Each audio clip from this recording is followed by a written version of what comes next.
at the next one. N for intuitive, but T for thinkers. Is there any NTs in this room?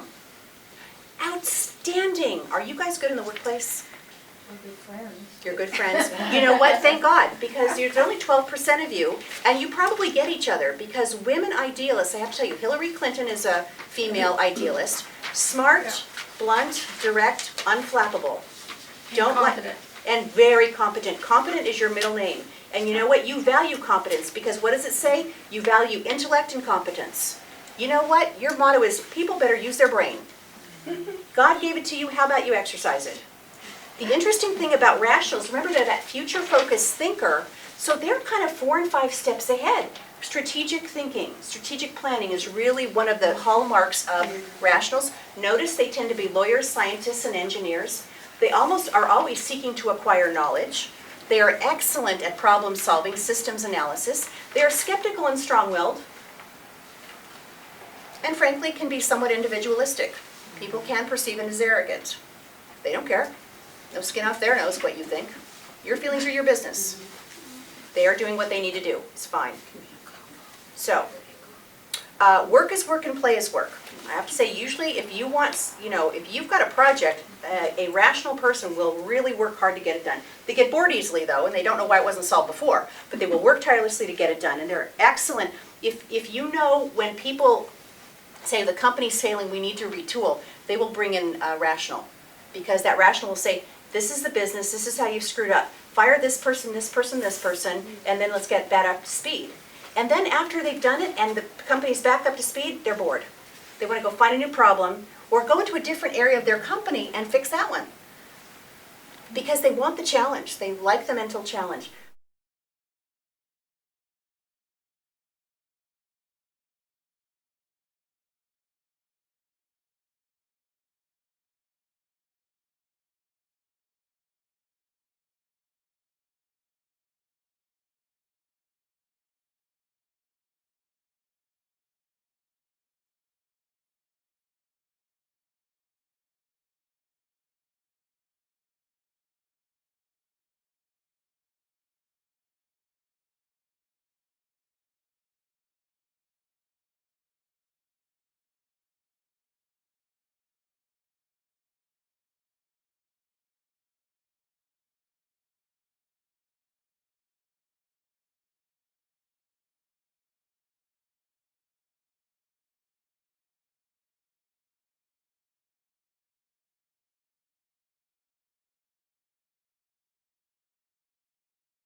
Now, his latest venture is going to make him $1 million, and it tends to.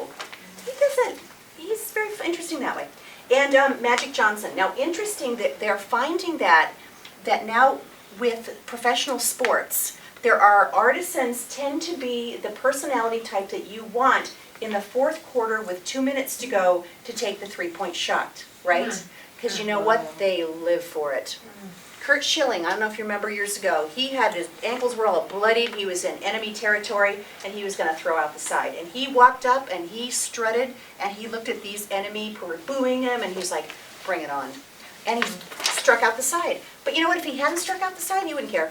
Because they're like, hey, next time.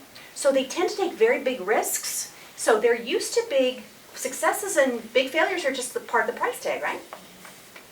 That would be the artisan. They're a lot of fun. Oh, they're fun. Let's talk about the guardians, because that's why you're here. Guardians, SJ, 40% of the population.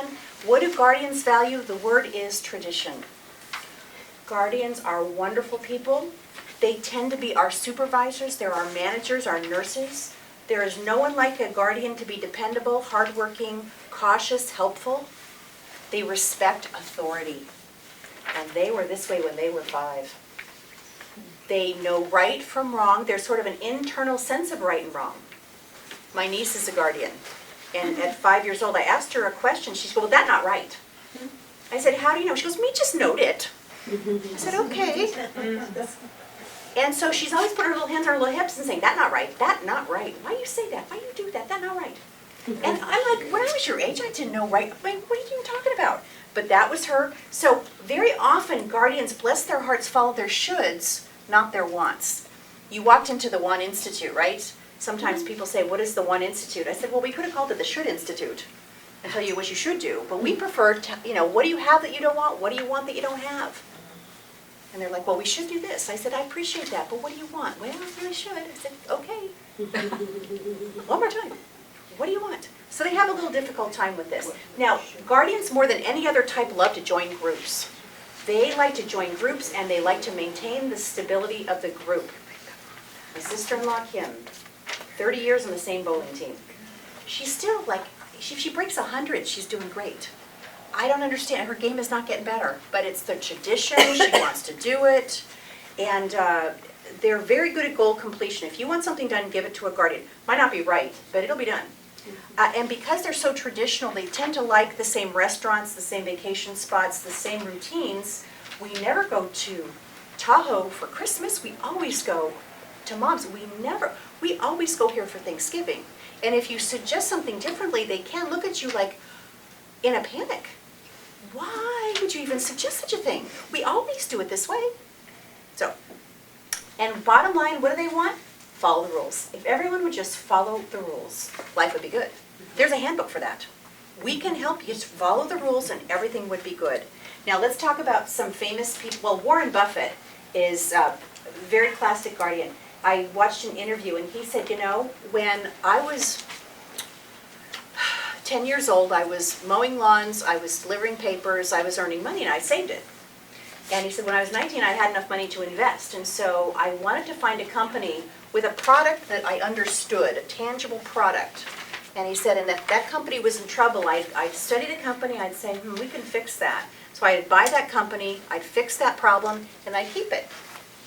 And then he said, and I'd look for another company to invest in, another tangible product. And he'd say, okay, buy that company, fix that problem, and keep it. So his path to wealth, if you will, was buy it, fix it, keep it.